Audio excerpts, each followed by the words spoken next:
Pia vile vile katika maadui walioko nje ya da'wa hii ni ahlul bid'ah wal ahwa, watu wa bid'ah na wale wanaofuata matamanio ya nafsi zao, hawaipendi da'wa hii.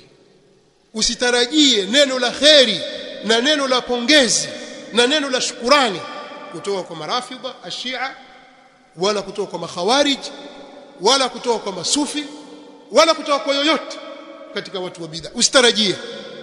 Kama iko siku wasubiri kwamba watakupongeza, hongera kwa dawa nzuri unayoifanya, Allah akubariki, kama ulisubiri neno hili kwa haki kabisa, hutolipata maisha yako. Labda kinafiki, labda kitakia, lakini siku zote wao katika kuwashambulia na kuhakikisha wanawachafua watu wa haki. Usitarajie kupata pongezi kutoka kwao. Wakijua kheri wataificha, wakijua kwenu kheri wataificha, na wakijua shari wataieneza. Hilo ni lazima tulijue.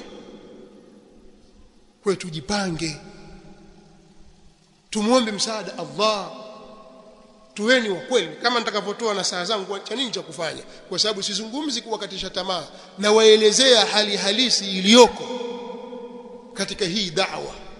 Da'wa inakuwa kwa kasi,